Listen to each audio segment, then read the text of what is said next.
Hello everybody, আবার আজকে চলে এসেছি আর একটা কেনর উত্তর নিয়ে। বাট প্রথমেই থ্যাঙ্কস জানিয়ে দিতে চাই একটি ক্লাস 10-এর বাচ্চা, নাম সৌম্যদীপ ঘোষ, জেডিএসে পড়ে, কিছুক্ষণ আগে আমার উপর একটা প্রশ্ন ছুড়ে দিয়েছিল। নিচ্ছিলাম কোঅর্ডিনেট জিওমেট্রি ক্লাস, সেখানে একটা ছোট্ট সেন্ট্রয়েডের একটা ফর্মুলা আছে, তো সেটাকে প্রুভ করেছিলাম। সেখানে ও একটা প্রশ্ন করলো যে স্যার সেন্ট্রয়েড আমরা জানি যে এই যে সেন্ট্রয়েড, এই যে মিডিয়ান হয়, মিডিয়ানগুলোর ইন্টারসেকশন। মিডিয়ান মানে কি?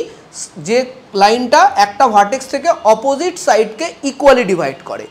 সো এটা 2:1-এই ডিভাইড হয় কেন?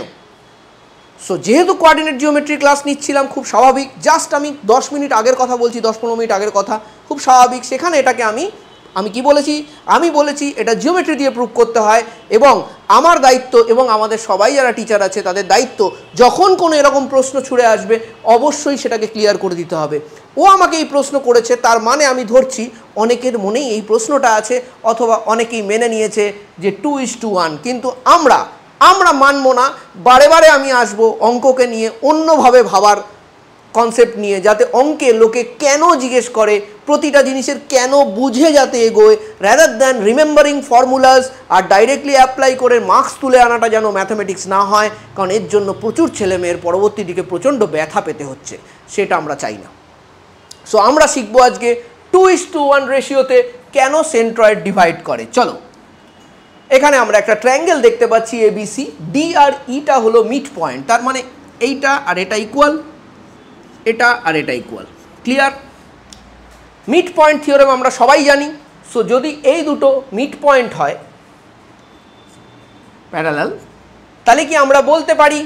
অবশ্যই বলতে পারি যে ডি প্যারালাল বিসিও বলতে পারি, আর এটাও লিখতে পারি D is equal to half of BC. This is coming from mid point theorem. পারি আমরা? তাহলে এখান থেকে আমি এটাও বলতে পারি BC by D is equal to 2/1। ঠিক আছে? ভালো করে একটা জিনিস লক্ষ্য করবে সবাই,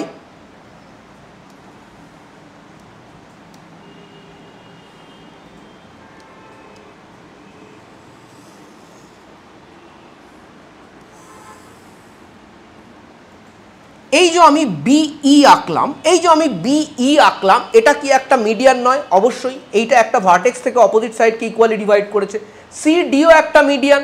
তাহলে কি এটা ঠিক এই পয়েন্টটা যদি আমি ধরি, এই পয়েন্টটা ধরো, আমি পয়েন্টটার নাম দিলাম ও, ঠিক? এটা সেন্ট্রয়েড, ঠিক? আচ্ছা, তোমরা বলো সবাই, এই অ্যাঙ্গেলটা আর এই অ্যাঙ্গেলটা ইকুয়াল না? Alternate angle. এই অ্যাঙ্গেলটা আর এই অ্যাঙ্গেলটা ইকুয়াল না? Alternate angle. তাহলে এই ট্রায়াঙ্গেলটা আর এই ট্রায়াঙ্গেলটা সিমিলার না? দুটো অ্যাঙ্গেল ইকুয়াল হলে ট্রায়াঙ্গেল হবে সিমিলার। তাহলে আমি বলতে পারি triangle DEO is similar to triangle বিসিও। Clear হবে তো? যদি সিমিলার হয় তাহলে কি হয়? চলো, সিমিলার হলে করেসপন্ডিং সাইডসের রেশিও সেম হয়। তাহলে আমি কি বলতে পারি? BC by DE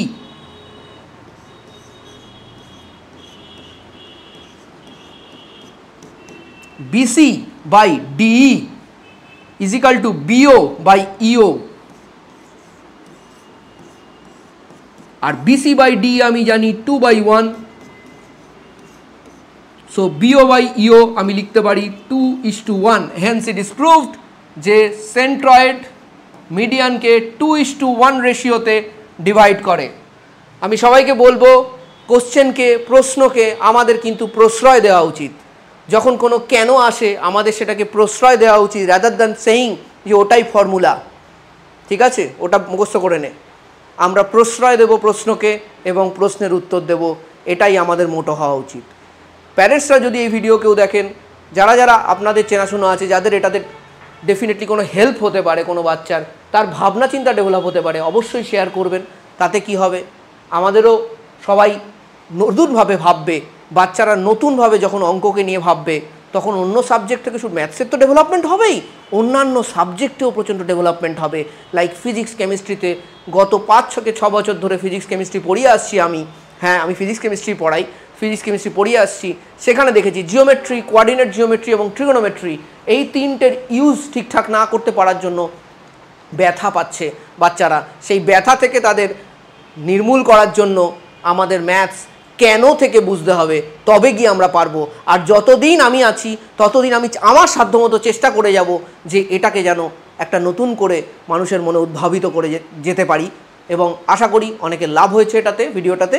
thank you very much.